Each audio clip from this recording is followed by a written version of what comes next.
on this subject just happened to be, and they were talking about how people legitimately start out with an injury or something for pain, they get a prescription and then they get another one and another one. How do you get at that when it starts out as a purely innocent thing and then turns bad? What do you do about that? I'm going to ask the good doctor to speak to that issue because that is a legitimate medical treatment. And as I said, we understand that there are people who suffer pain and there are ethical, highly trained, noble doctors that are working to treat them.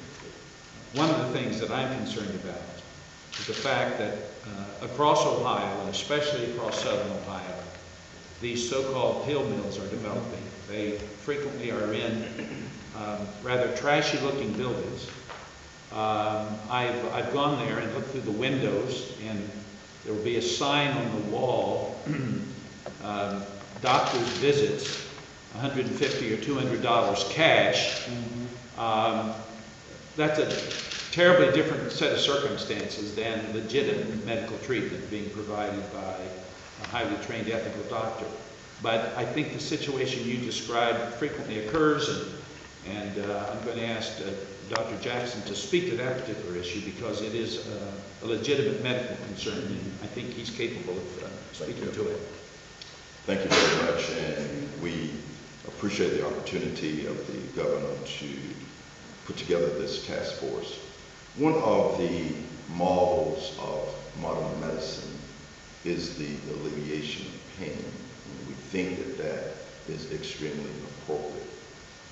One of the things that I think in answer to your question is that we need to educate doctors more on the appropriate management of pain. Not all pain requires narcotics, and if pain is escalating, to escalate the narcotics may not be the appropriate answer. So I would say that that would be one of the first components that's necessary since the doctor is writing the prescription. I think that there needs to be more patient education as well. When a prescription is written for an individual, it is written only for that individual. And some of the drivers of this epidemic is the diversion of pain medication that is written for one individual and is ending up with another individual. But we feel strongly that those who suffer from pain, medicine should offer the alleviation of that pain. Governor, you've had to make budget cuts throughout this whole economic situation we're in. A lot of those cuts, or at least some of those cuts, have gone to some of these clinics that are dealing with people who are struggling with these kind of prescription drug addictions. You've got people on waiting lists, you've got people who aren't able to access this treatment. How can you help them when we're still in a situation where we're having to cut the budget?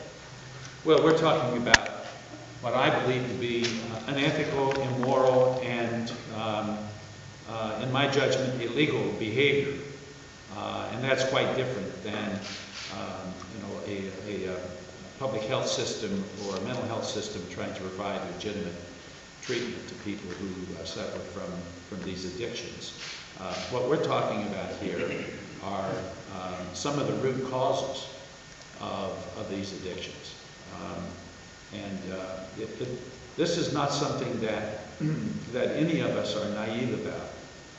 I think there have been major reports in the media across the months and across the years about this growing epidemic. But it has, in my judgment, gotten to the point where we can no longer turn away from it. We've got to confront it, and we've got to confront it with every tool that may be available to the state. And we want those who are addicted to be able to access treatments.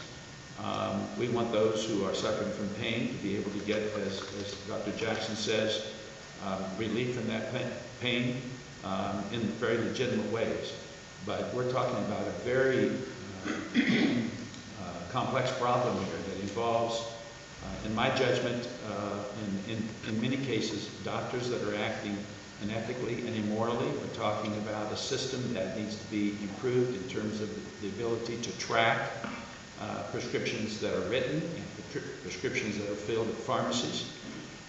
We're talking about the problem of drug diversion, as Dr. Jackson has just reiterated. We're talking about law enforcement.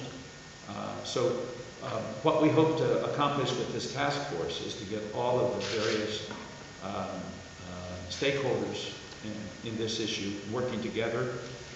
They will report to me, the task force will report to me within 6 weeks of the signing of this executive order, and thereafter they will report to me and to the General Assembly on October the 1st of every year thereafter.